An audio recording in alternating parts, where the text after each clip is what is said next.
मेरे प्यारे साथियों नमस्कार। एक बार फिर आप सभी का टोटल एग्जाम में स्वागत है और आज आप सभी के लिए एक बेहतरीन वीडियो लेकर आए हैं उन सभी साथियों के लिए जो आगामी CISF कांस्टेबल फायर के एग्जाम में बैठने वाले हैं और वैकेंसी के पूरे प्रोसीजर में भाग लेने वाले हैं।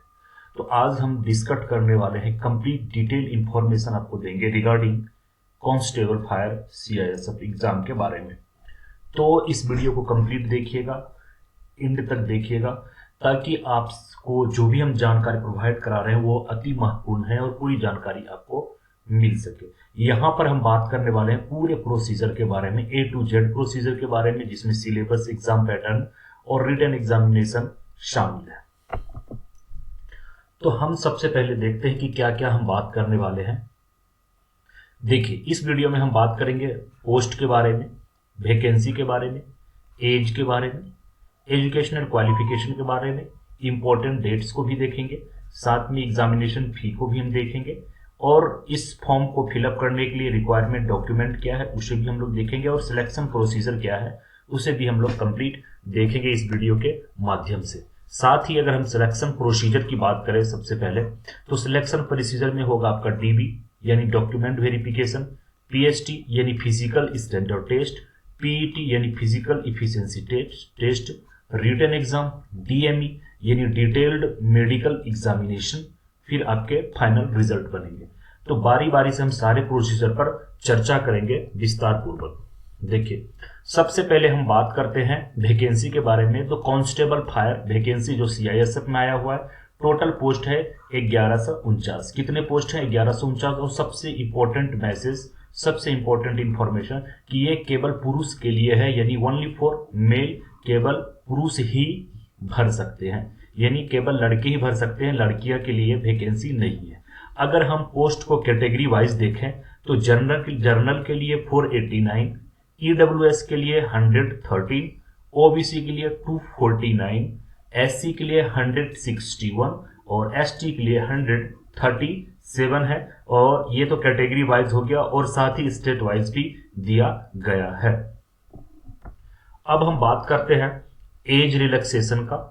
ठीक है, तो देखिए, dependent of victim killed in 1984 right and Gujarat right 2002।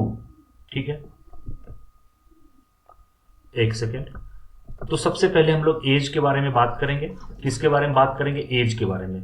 तो एज यहां पर है जिनका एज 18 से 23 साल हो चुका है, ये अर्थात 5 मार्च 1999 से लेकर 4 मार्च 2004 तक जो पैदा हुए हैं, इस डेट से लेकर इस डेट के बीच में, ठीक है, इंक्लूडिंग ये दोनों डेट, वो इस फॉर्म को फिलअप कर सकते हैं। और एज रिलैक्सेशन की अगर हम बात करें, एज में किन लोगों को छूट है, तो जो EWS कैंडिडेट हैं उसे 3 साल की छूट है, जो OBC कैंडिडेट हैं उसे 3 साल का छूट है, जो SC ST कैंडिडेट हैं उसे 5 साल का छूट है, और जो dependent of victim killed in 1984 right and Gujarat right 2020, और जो डिपेंडेंट जिसके जो विक्टिम हैं वो मारे गए हैं 1984 के दंगे में या फिर गुजरात दंगे 2002 में, तो उन सभी को 5 वर्ष के छूट दिए जाएंगे। इस पे हम डिपेंडेंट ऑफ विक्टिम में हम डिटेल में अगर हम बात करें तो देखिए, यहाँ पे हमने जैसे कि बताया कि 1984 और 2002 में जिनके विक्टिम कह सकते हैं कि मारे गए हैं दंगे में, उनको यहाँ पे छूट दिया गया है। उसे सिर्फ एक चीज बनाना है, सर्टिफिकेट बनवाना है। ठीक है, इसका एक सर्टिफिकेट बनता है किसके द्वारा? DC यानी डिप्टी कलेक्टर या फिर DM यानी डिस्ट्रिक्ट मजिस्ट्रेट के द्वारा आपको सर्टिफिकेट बनवाना है। ये सर्टिफिकेट आपको यहाँ पे लगेगा। फिर आप जनरल कैंडिडेट हैं, ठीक है, तो जनरल कैंडिडेट को 5 ईयर्स है। जनरल कैंडिडेट को कितना है? 5 ईयर्स। OBC को 8 ईयर्स, SC को 10 ईयर्स और ST को 10 ईयर्स यहाँ पे एज रिलैक्सेशन दिया गया है। ठीक है, अगर आप डिपेंडेंट हैं तो। ठीक, अब हम बात करते हैं एजुकेशनल क्वालिफिकेशन के बारे में। तो इस वैकेंसी में आपको जो क्वालिफिकेशन चाहिए 10+2 चाहिए विथ साइंस, यानी ओनली साइंस वाले भर सकते हैं। आर्ट्स वाले और कॉमर्स वाले इस फॉर्म को फिलअप नहीं कर सकते हैं। तो जरूरी है कि अगर आप इंटर यानी 10+2 साइंस स्ट्रीम से पास किए हुए हैं तो ही आप इस फॉर्म को फिलअप कर सकते हैं। इसमें आपको सर्टिफिकेट जो लगेंगे 10th मैट्रिक का सर्टिफिकेट लगेगा, इंटर का सर्टिफिकेट आपको लगेगा, ठीक है। 10+2 की मार्कशीट की जरूरत नहीं है। क्लियर है। अब हम बात करते हैं इंपॉर्टेंट डेट्स का। तो इंपॉर्टेंट डेट स्टार्ट अप्लाई, तो ऑनलाइन अप्लाई कब से शुरू हो चुका है, तो 29 जनवरी 2022 यानी 29 जनवरी से शुरू हो चुका है। और इसके फॉर्म को अप्लाई करने का लास्ट डेट है 4 मार्च 2022, ठीक है। डीबी, पीएसटी, पीईटी इसके डेट अभी नहीं आए हैं, इसके डेट आ जाएंगे। आपको जो सीआईएसएफ के रिक्रूटमेंट वेबसाइट है उसके जरिए आपको इसकी जानकारी और साथ ही रिटन एग्जाम की जानकारी आगे आपको मिल जाएगा। अब अगर हम फी की बात करें, एग्जामिनेशन फी का, तो जो जर्नल, ईडब्ल्यूएस या ओबीसी कैंडिडेट है उसे 100 रुपीज लगेंगे। कितने? 100 रुपीज देने होंगे। जो एससी, एसटी या ईएसएम, ठीक है, यानी एक्स सर्विसमैन, ईएसएम का मतलब होता है एक्स सर्विसमैन, अगर इस कैटेगरी में आप फॉर्म फिलअप कर रहे हैं तो अभी आपको कोई भी पैसे देने की जरूरत नहीं है। फी को आप पेमेंट करने के लिए आप debit card, credit card, net banking, UPI, phone पे, गूगल पे, पेटीएम वगैरह यूज कर सकते हैं। वैसे आप डीडी बना के, अगर एसबीआई का आप डीडी बनाते हैं, ठीक है, एसबीआई का चालान बना के भी अगर ऑफलाइन भरना चाहते हैं तो एसबीआई का आपको चालान बनाना पड़ेगा, ठीक है। आगे हम लोग बात करते हैं कि हमें इस फॉर्म को फिलअप करने के लिए कौन कौन से डॉक्यूमेंट का रिक्वायरमेंट है, ठीक है। तो देखिए, सबसे पहले आपको मैट्रिक का सर्टिफिकेट लगेगा, 10+2 का, सॉरी 10th का सर्टिफिकेट लगेगा। और आप फॉर्म में जो नाम, date of birth, father name और मदर नेम भरते हैं वो आपके 10th के सर्टिफिकेट में जो है वही आप फिलअप करेंगे, ठीक है। उसके बाद 10+2 के इंटर के सर्टिफिकेट लगेंगे, ठीक। मार्कशीट की कोई जरूरत नहीं है। क्लियर है, मार्कशीट की कोई जरूरत नहीं है। उसके बाद आपको डोमिसाइल सर्टिफिकेट यानी परमानेंट रेसिडेंट सर्टिफिकेट, जिसे आवासीय प्रमाण पत्र कहते हैं, वो आपको लगेगा, ठीक है। कास्ट सर्टिफिकेट जनरल के लिए नहीं है। जनरल को छोड़ के जो रिलैक्सेशन चाहते हैं, एज में हो गया, हाइट में हो गया, ठीक है, तो अगर आप रिलैक्सेशन चाहते हैं तो आपको कास्ट सर्टिफिकेट देना होगा। उसके बाद जो ईएमएस कैंडिडेट हैं यानी एक्स सर्विसमैन, उसे डिस्चार्ज का सर्टिफिकेट या फिर अंडरटेकिंग सर्टिफिकेट देना पड़ेगा। साथ ही आपको एक मोबाइल नंबर की जरूरत पड़ेगा, जो मोबाइल नंबर चालू हो, ईमेल आईडी जो ईमेल आईडी चालू हो। उसके बाद आधार कार्ड या फिर आपको पैन कार्ड या फिर वोटर आईडी कार्ड, इस 3 में से कोई एक आपको देना होगा। तो ये जरूरी रिक्वायरमेंट डॉक्यूमेंट है जो आपको जरूरी है ऑनलाइन के लिए, ठीक है। अब हम बात करते हैं फोटोग्राफ्स का। तो फोटोग्राफ्स जेपीजी में होना चाहिए, not more than 3 month old from date of notification. तो आपके जो फोटो हैं वो जो नोटिफिकेशन का डेट है इस वैकेंसी का, इससे 3 महीने से ज्यादा पुराना नहीं होना चाहिए। विदाउट कैप, ठीक है, आप टोपी और चश्मा के बिना आपका फोटो होना चाहिए, यानी टोपी और चश्मा पहन के आप फोटो नहीं लगाएंगे यहाँ पर, ठीक है। और दोनों कान, बोथ एयर विजिबल, दोनों कान दिखाई देना चाहिए फोटो में। फोटो का साइज होना चाहिए 20 to 50 KB और डायमेंशन 3.5 x 4.5 सेंटीमीटर होना चाहिए, ठीक है। सिग्नेचर की बात करें तो सिग्नेचर का फॉर्मेट होगा जेपीजी और इसका साइज होगा 10 KB से लेकर 20 KB, ठीक है। जो खुद से फॉर्म ऑनलाइन अप्लाई कर रहे हैं उसे ये सारी चीजें ध्यान में रखना है और जो हमने डॉक्यूमेंट बताया उनको ध्यान में रखना है। अगर आप ऑनलाइन फॉर्म फिलअप नहीं कर रहे हैं, आप किसी दुकान से फिलअप करवा रहे हैं जहां से ऑनलाइन फॉर्म फिलअप किए जाते हैं, तो वो दुकानदार को खुद पता है कि फोटोग्राफ्स के क्या साइज होंगे, कौन से फॉर्मेट होंगे और सिग्नेचर के कौन से फॉर्मेट होंगे, क्या साइज होंगे, वो खुद ब खुद कर लेंगे, कोई दिक्कत नहीं है, ठीक है। डीबी यानी डॉक्यूमेंट वेरिफिकेशन, जब आप पीएचडी के लिए जाएंगे तो सबसे पहले आपका होगा डॉक्यूमेंट वेरिफिकेशन। जो भी डॉक्यूमेंट आपने ऑनलाइन में सबमिट किया वो सारे डॉक्यूमेंट आपके चेक किए जाएंगे। चेक करने के बाद फिर आपके पीएचडी होंगे और पीएचडी, ये दोनों जो प्रोसेस हैं, ये प्रोसेस कंप्लीट होती ही उसी दिन आपका पीईटी हो जाएगा, ठीक है। देखिए, एक्चुअली डीबी में क्या होता है, डॉक्यूमेंट वेरिफिकेशन कर लेंगे। पीएचडी में आपके हाइट और वेट और चेस्ट, ये 3 चीज आपको पीएचडी में लेंगे और ये दोनों चीज हो जाने के बाद फिर आपको रनिंग कराया जाएगा, जिसे हम लोग बोलते हैं फिजिकल इफिशियंसी टेस्ट। इस पर हम लोग आगे चर्चा करेंगे। अब हम पीएचडी की बात अगर करें तो नॉर्मली पीएचडी में क्या है, मैं इंक चेंज कर लेता हूं ताकि बेहतरीन तरीके से आप चीजों को समझ पाए, ठीक है। चलिए, तो देखिए, नॉर्मली आपका जो हाइट है, नॉर्मली आपका होना चाहिए हाइट 170 सेंटीमीटर। यहाँ पे हमने लिखा है 170 सेंटीमीटर होना चाहिए और चेस्ट जो है 85 होगा, 85 होगा, 80 से 85 होना चाहिए, कम से कम 80 से 85 होना चाहिए, यानी जो भी आपके चेस्ट आएंगे 80 से ऊपर आना चाहिए। आपको चेस्ट को फुलाकर 5 सेंटीमीटर आपको चेस्ट को फुलाना होगा, ठीक है। उसके बाद अगर हम बात कर रहे हैं हिल एरियाज कैंडिडेट्स के बारे में, जैसे Garhwal, Kumaon, Himachal Pradesh, Gorkha, Dogra, Maratha, Sikkimese, Ladakh, Kashmir valley, north eastern state, इन सभी जो मतलब पहाड़ी क्षेत्र के लोग हैं, उसको हाइट चाहिए 165 सेंटीमीटर, यानी 70 सेंटीमीटर, 170 नहीं चाहिए, और चेस्ट चाहिए 78 से लेकर 83, ठीक है। कम से कम 78 चाहिए, इससे कम होगा तो आप डिस्क्वालीफाई कर दिए जाएंगे पीएचडी में। अगर आप ट्राइबल्स हैं या फिर आदिवासी कैंडिडेट्स हैं, तो आपको आपका हाइट चाहिए 162.5 यानी 162 सेंटीमीटर, और चेस्ट चाहिए 77 से लेकर 77 सेंटीमीटर, और आप जब उसे फुलाएंगे तो 82 सेंटीमीटर होना चाहिए, यानी कम से कम 77 सेंटीमीटर होना चाहिए, ज़्यादा से ज़्यादा कुछ भी हो, लेकिन जो भी आपके चेस्ट होंगे उसमें आपको 5 सेंटीमीटर की बढ़ोतरी करनी पड़ेंगे फुलाकर। उसके बाद अगर हम वेट की बात करें, तो weight according to height and age पर मेडिकल स्टैंडर्ड्स, तो मेडिकल स्टैंडर्ड्स के अकॉर्डिंग आपके जो वेट होंगे वो हाइट और एज के अकॉर्डिंग कितना वेट होता है वो आपको पूरा करना है। अब बात करते हैं पीईटी के बारे में, यानी पीईटी का फुल फॉर्म होता है फिजिकल इफिशिएंसी टेस्ट। तो फिजिकल इफिशिएंसी टेस्ट में मेनली आपको रनिंग किया जाएगा 5 किलोमीटर इन 24 मिनट्स, ठीक है। ओनली रनिंग है, इसके अलावा कोई भी चीज नहीं, जैसे हाई जंप, लॉन्ग जंप, ये सारी चीजें नहीं है। आपके नोटिफिकेशन को मैंने पढ़ा था, वहां पर ये चीजें नहीं है। अब हम रिटन एग्जामिनेशन की बात कर लेते हैं। रिटन एग्जामिनेशन का क्या प्रोसीजर होगा यहाँ पर, तो रिटन एग्जामिनेशन जो आपके होंगे मेनली ओएमआर और सीबीटी यानी कंप्यूटर बेस्ड टेस्ट होंगे, ऑनलाइन टेस्ट होंगे। इसमें सबसे बड़ी चीज है कि नो निगेटिव मार्किंग, यानी निगेटिव मार्किंग नहीं है। पेपर आपके होंगे बाइलिंगुअल। बाइलिंगुअल का मतलब होता है कि जो आपको पेपर दिया जाएगा रिटन एग्जाम में, वो हिंदी के साथ साथ इंग्लिश भाषा में, यानी यही 2 भाषा में आपको मिलेंगे, और किसी अन्य या क्षेत्रीय भाषा में आपको पेपर देखने को नहीं मिलेंगे। बाइलिंगुअल पेपर रहेंगे हिंदी प्लस इंग्लिश में। जो आपके पेपर में क्वेश्चन की संख्या होंगे वो 100 होंगे, और अंक भी आपके मार्क्स जो होंगे 100 होंगे। यानी कहने का मतलब है कि एक प्रश्न पर 1 अंक आपको मिलेगा।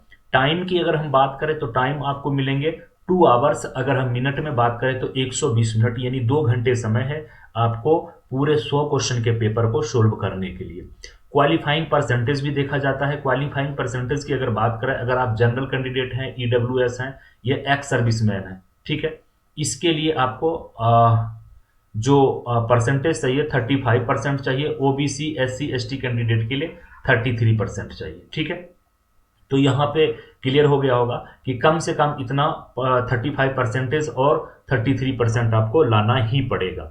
देखिए क्वेश्चंस कितने हैं 100, अंक कितने हैं 100, क्वालिफाइंग परसेंटेज क्या है, जर्नल, ईडब्ल्यूएस और ईएसएम 35%। 35% का मतलब हो गया 100 का 35% निकालेंगे तो 35 निकलेगा, यानी कम से कम आपके 35 क्वेश्चन सही होने चाहिए।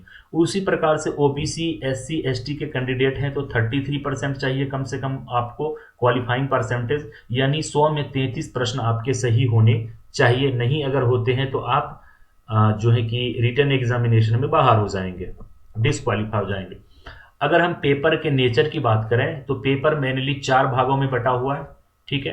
पहला है जर्नल इंटेलिजेंस एंड रीजनिंग, जिसमें आपके 25 क्वेश्चन हैं और 25 नंबर मिलेंगे, 25 प्रश्न पूछे जाएंगे। जर्नल नॉलेज और जर्नल अवेयरनेस में 25 प्रश्न पूछे जाएंगे और 25 अंक मिलेंगे। उसी तरीके तीसरा पार्ट जो है एलिमेंट्री मैथमेटिक्स का है, इसमें मैथमेटिक्स के प्रश्न पूछे जाएंगे, जिसमें आपको 25 प्रश्न पूछे जाएंगे। कितने प्रश्न पूछे जाएंगे, 25 प्रश्न पूछे जाएंगे और अंक भी 25 मिलेंगे। उसी प्रकार से लास्ट पार्ट यानी जो लैंग्वेज का है, उसमें हिंदी और इंग्लिश दोनों लैंग्वेज हैं, ये ऑप्शनल है। जिस भी लैंग्वेज का आप चूज करेंगे उस लैंग्वेज का आपको एग्जाम देना पड़ेगा। 25 प्रश्न पूछे जाएंगे और 25 नंबर मिलेंगे। अगर आप इंग्लिश सेलेक्ट करते हैं तो इंग्लिश में आपको एग्जाम, इंग्लिश में उस पेपर को सोल्व, लैंग्वेज वाले जो भाषा वाले पेपर हैं, अगर एक तरह से कहें ग्रामर, इंग्लिश ग्रामर का है तो गलत नहीं होगा कि इंग्लिश ग्रामर अगर सेलेक्ट करते हैं तो इंग्लिश ग्रामर के 25 अंक के आपको एग्जाम देने होंगे, और हिंदी अगर सेलेक्ट करते हैं तो हिंदी ग्रामर के आपको 25 अंक के एग्जाम देने होंगे, ठीक है। क्वेश्चन के स्टैंडर्ड की बात करें, क्वेश्चंस का जो स्टैंडर्ड होगा वो 10+2 की स्टैंडर्ड का होगा और साइंस सब्जेक्ट का। तो मेनली आपको यहाँ पे बाकायदा कहा गया है कि जो साइंस है 10+2 किए हैं वही इस फॉर्म को फिलअप करेंगे।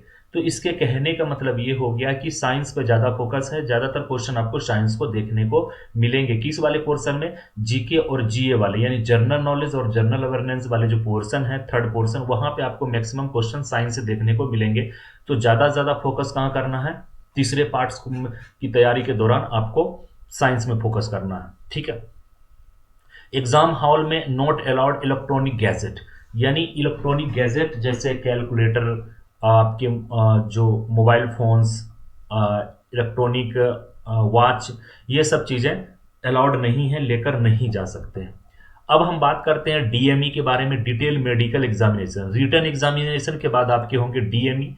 डीएमई आपके होंगे एज पर MHA guideline, ministry of home affairs का जो गाइडलाइन है मेडिकल का, उसके गाइडलाइन के अकॉर्डिंग, जो भी उसका रूल गाइडलाइन है उसके अकॉर्डिंग आपके मेडिकल होंगे। टैटू की अगर बात करें तो only left inner for army, यानी केवल बाएं हाथ की कलाई के अंदर की तरफ अगर टैटू है तो आपको डिस्क्वालीफाई नहीं किया जाएगा। यानी अगर आपने टैटू बनाया है तो बाएं हाथ में अंदर की तरफ होना चाहिए।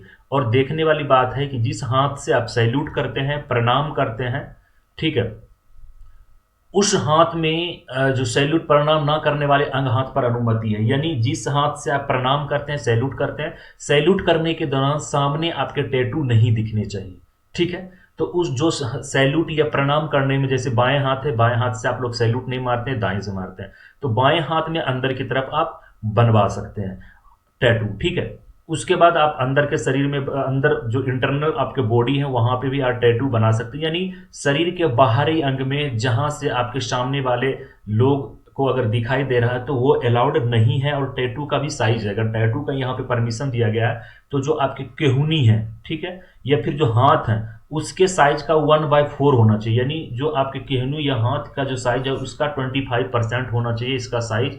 इससे कम हो सकता है, इससे ज्यादा होगा भी तो आप डिस्क्वालीफाई कर दिए जाएंगे, चाहे अंदर हो या फिर बाहर हो, कहीं हो। कुल मिलाकर कहें तो अगर आप फोर्स में आना चाहते हैं, डिफेंस में आना चाहते हैं, चाहे वह आर्मी हो, एयरफोर्स हो, नेवी हो, ठीक है, टीए हो, या फिर आपके CISF, CRPF, ITBP, SSB, Assam rifles हो, यानी कोई भी पुलिस फोर्स के नौकरी जॉब में अगर आप जाना चाहते हैं तो आप टैटू ना बनाएं, टैटू से बचे रहें तो बेहतर है, ठीक है। अब हम बात करते हैं फाइनल रिजल्ट यानी मेरिट लिस्ट के बारे में। तो मेरिट लिस्ट जो निकलेंगे लास्ट में वो स्टेट वाइज और कैटेगरी वाइज को देखते हुए मेरिट लिस्ट दिए जाएंगे, ठीक है। अब टाई केसेस के बारे में बात करते हैं। टाई केसेस ये होता है कि अगर एक ही नाम के कई व्यक्ति हो और उनका एज भी सेम हो, हाइट भी सेम हो, तो उसको कैसे यहाँ पे मेरिट लिस्ट में लाया जाएगा। तो सबसे पहले मान ली जाए कि पंकज नाम का 2 व्यक्ति है, पंकज नाम का 2 व्यक्ति है, ठीक है। तो अगर 2 व्यक्ति पंकज नाम के हैं तो दोनों के सबसे पहले एज को देखा जाएगा, जो सबसे ज्यादा जिनका एज होगा उसको मेरिट लिस्ट में लाया जाएगा। अगर सेम एज है तो हाइट को देखा जाएगा, जिसका सबसे ज्यादा हाइट है उसे मेरिट लिस्ट में लिया जाएगा। अगर दोनों का एज भी बराबर है, हाइट भी बराबर है, तो एजुकेशनल क्वालिफिकेशन जिसका सबसे ज्यादा होगा उसे मेरिट लिस्ट में लिया जाएगा। अगर तीनों सेम है, यानी एज, हाइट और एजुकेशनल क्वालिफिकेशन है वो भी सेम है, तो उनके जो नाम है उनके अल्फाबेटिकल ऑर्डर में, यानी जैसे पंकज ये हैं तो पी के नाम पी है, फिर जैसे यहाँ तो मैंने 2 सेम नाम को बता दिया। अगर सेम नाम का ना हो, यानी कोई ऐसे कैंडिडेट जिसका एज सेम हो, हाइट सेम हो, क्वालिफिकेशन सेम हो, तो उसका नाम अलग अलग नाम के अगर व्यक्ति हैं, कोई दिलीप नाम का व्यक्ति है, ठीक है, कोई दिलीप नाम का व्यक्ति है और कोई अमित नाम का व्यक्ति है, और इनके सारे चीज यानी एज, हाइट, एजुकेशनल क्वालिफिकेशन मिल रहे हैं, तो उनके अल्फाबेटिकल नेम को देखा जाएगा। तो सबसे पहले जिनका अंग्रेजी वर्णमाला के पहला अक्षर होगा, सबसे पहले होगा, उन्हीं को मेरिट लिस्ट में लिया जाएगा। तो ये इंपॉर्टेंट इंफॉर्मेशन था। उसके अलावे जो भी जानकारी है आपको एक वेबसाइट विजिट करना है, www.cisfrect.in। ये सीआईएसएफ का रिक्रूटमेंट, स्पेशल रिक्रूटमेंट वेबसाइट है। यहीं पे आपको एडमिट कार्ड और सारे प्रोसीजर, सिलेक्शन, मेरिट लिस्ट, सारा चीज यहाँ पे आपको मिलेगा। तो बराबर आपको विजिट करना है CISF यानी CISFrect.in आपको विजिट करना है। आप CISF के हेल्पलाइन नंबर पे कॉल करके जानकारी ले सकते हैं। 2 हेल्पलाइन नंबर हमने आपको अवेलेबल कराया है, 011 24366431 और 01124307933। ठीक है, तो उम्मीद करते हैं कि ये वीडियो आपको पसंद आया होगा। आप हमसे जुड़ने के लिए और आप टोटल एग्जाम के द्वारा कांस्टेबल फायर सीआईएसएफ का कोर्स भी चलाया जा रहा है। कोर्स को ज्वाइन करने के लिए आप गूगल प्ले स्टोर से टोटल एग्जाम प्लस एप्लीकेशन को डाउनलोड करें। एप्लीकेशन को डाउनलोड करके आपको जाना है पैड कोर्स के अंदर। कहाँ जाना है? पैड कोर्स के अंदर, और कोर्स को ज्वाइन कर लेना है। आप हमसे जुड़े रहिए यूट्यूब चैनल के माध्यम से, टेलीग्राम ग्रुप के माध्यम से और व्हाट्सएप ग्रुप के माध्यम से। तो किसी भी माध्यम, चाहे आप टेलीग्राम से जुड़ना चाहते हैं तो इस नंबर पे आप टेलीग्राम करेंगे, व्हाट्सएप से जुड़ना चाहते हैं तो आप इस नंबर पर व्हाट्सएप करेंगे। अपना नाम और कोर्स नेम जरूर लिखेंगे। क्या? कोर्स नेम जरूर लिखेंगे। कोर्स नेम में लिखना है आपको सिटी फायर। क्या लिखना है? City fire CISF. ये आपका कोर्स नाम है, ये आपको लिखना है। ठीक है, ताकि हम आपको आपके ही ग्रुप में ऐड कर सके। तो उम्मीद करते हैं कि ये वीडियो आपको पसंद आया होगा। जल्द ही एक बेहतरीन वीडियो के साथ फिर मिलते हैं। तब तक के लिए जय हिंद, जय भारत।